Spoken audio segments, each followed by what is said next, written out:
Kristyn Clarke backstage at Voodoo Experience with Dave Stewart. Could you introduce yourself to our site visitors, please?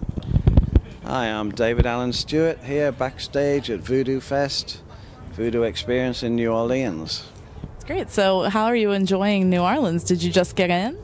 Well, we got in yesterday actually. I played live in Nashville the night before last, and we got in last night, and I took my band out to Antoine's for a meal right in the back room in the back corner, and everybody experienced all sorts of delicacies, and I must admit I'm a vodka martini person myself, so they made an excellent vodka martini, so we had a few of them, and then we went wandering in the streets amongst all the other crazed people, bumped into a horse, and generally enjoyed myself.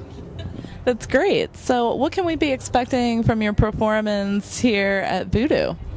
Well, I recently made 2 albums in Nashville, so I do a smattering of songs from that, interspersed with songs I've written in my career, like with Tom Petty, a song called Don't Come Around Here No More, or with Annie, Eurythmics' Missionary Man, Sweet Dreams, Here Comes the Rain Again.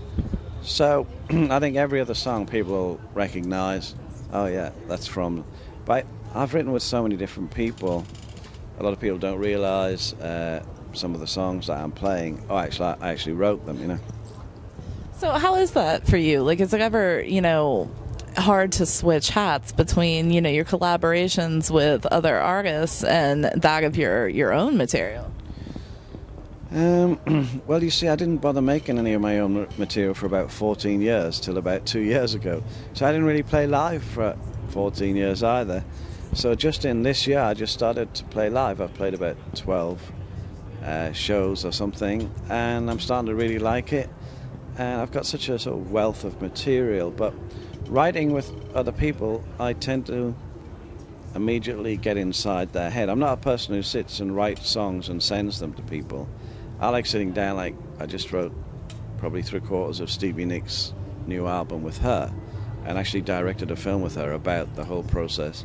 And that's a good way of seeing how somebody's mind works. And my own film, which is going to premiere on November the 2nd, I think, in America, on Palladia. It's called The Ringmaster General, and that shows my whole creative process. It's quite an eccentric movie, but I'm quite eccentric myself, so. That's great. So, the new album brings such a variety of influences. You have everything from rock to blues to, what was the creative process like for you? Well, both the Blackbird Diaries and The Ringmaster General are albums that I made each one in 5 days, and that included writing the songs. So it was just 5 days of total chaos, surrounded by some of the greatest musicians in Nashville and some great collaborators like duets with Alison Krauss, Martina McBride, and then Diane Birch and Jesse Balin, and it was like a vortex of creativity, and it all finished in 5 days. I think, it's a bit like how it was when a band would get into Abbey Road and they've got 2 days to make an album. So I'm sure having all those creative minds in one space, is most of that documented within the documentary? Yeah, it's all in a documentary. You see Stevie Nicks and I, and how that song came about, and then with Alison Krauss putting down the song, and it seems like time has been stretched, because you're thinking, how can all this have happened in 5 days? But I think if you just are open and let it come to you, it starts to get easier, I think. Absolutely. So with the duets and collaborations that are featured on the album, did you have those pre-planned out of who you wanted to work with, or did it kind of come together that way? No, it was just all happening in real time. So I wrote the song called Drowning in the Blues, and I was thinking, God, this would be great with Alison Krauss singing it, and it's like kind of magic. She appeared, and then, with Stevie Nicks, I was sitting having a martini actually in a studio with Stevie, and Reese Witherspoon was sitting there, and I said I was going to Nashville for the first time to record, and she said, oh, you can stay in my condo. And Stevie Nicks said, that'll be cheap. And Reese said, what's cheaper than free? And I went, hey, that's a great song title. So Stevie and I wrote it, and so things just kept happening in real time like that. That's amazing. So what is the status on the project with Zombie Broadway? What is going on with that? I know the film is in the works, right? We're busy looking at, casting various characters, but that's going to be the craziest film musical and theatre musical ever made since Rocky Horror, I suppose. It's zombies have infested New York City, and there's a group of theatricals held up in a Broadway theatre, boarded up, and they get forced by the government and to put on a musical with some zombies in it, because they realize the zombies really like the sound. So that's fascinating. Definitely. How'd you come up with the concept? It was a comic book, right? First I created a comic book, a graphic novel, and I don't know how I came up with it. I just was sitting there. I've got such a sort of warped brain. And I have like these two words, zombie Broadway. Yeah, zombie Broadway. And then, a lot of things I have the idea of the album cover first. I sort of go backwards. Brian Eno does the same. And then it's like song titles, and the last thing is the song, It's great. So what are the plans for you, with so many projects going on all at once? What are the plans for, the holidays into early next year for you? Yeah, right. That's a big problem. I want to go to Jamaica at the end of November, just for 8 days. I've got a very sort of place just up in the hills that nobody knows where it is, with some waterfalls in the back garden. A friend of mine, we co-own it, and he lives in it. He's a bass player from Jamaica, and that's one of the places that I do actually really chill at. That's great. Well, everybody deserves some R&R sometimes. So, being that you have been, within the industry for such a long time, how do you feel about this uprise of social media and the way that we're sharing music and the way that people are learning about music? Well, yeah, it's got pros and cons at the moment in this state of flux, because a lot of artists are going, well, hey, we spend all this money making a record and then everybody downloads it for free. And the other side is, but everybody's sharing it, and if it's good, it's making you more popular, so therefore you can play live. But it's still in this, difficult stage where a lot of the actual, streaming sites, whether it's Spotify or the Rhapsodies or whatever, they kind of thought they did a good thing, and they say, well, we paid the labels, yeah, but but it's been known for years and years and years that micro payment. I mean, labels have a hard enough time paying you the real money, never mind micro payments. So people are struggling out there, and young artists have to find a new way. But it's like the changeover in anything from steam into into industrial, and from industrial to technology, and there becomes a new playing field, which obviously started with Facebook and Twitter, and there's loads of other things going to be coming that we can't even imagine, and somewhere in there'll always be room for artists. Oh, absolutely. I mean, we're seeing so much genre blending too, especially at these festivals such as Voodoo. Here you have artists from every possible genre imaginable. You'll see the craziest genre blending when you see my show tonight, because there's something going to happen in Sweet Dreams that you wouldn't think was possible. Now you've got me so curious. That's great. We still don't know if it's possible yet, but we're going to take a chance. So personally, I look at music as a universal language that we can all speak and understand, and people may take different messages away, but it always invokes some kind of emotion. What is it in particular that you hope that your music will say to listeners? Well, it's true that, because universe, the word actually means one song.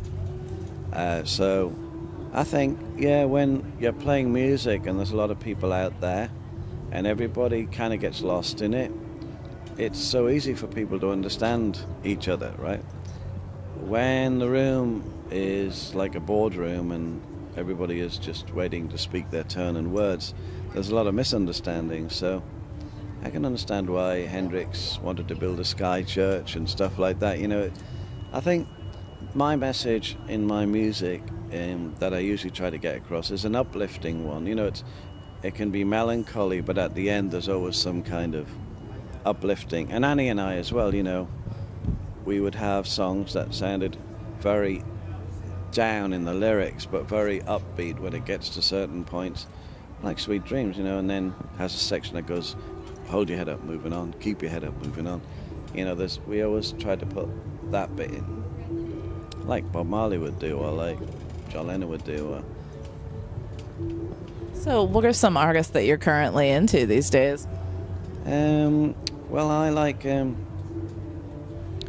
lot of the bands that are about 5 years ago. So I think folk music is going to have a bit of a revival, you know, and a lot of bands that are coming up, well, you know, from before 5 years ago, but with the Arcade Fires and, you know, I like Fleet Foxes, and I like Mumford & Sons, and I like this mixture of acoustic instruments and singing and electric instruments, and I don't know, it seems to be like there's a kind of organic sort of rush happening to do with bands. Actually, I loved Kanan's performance earlier.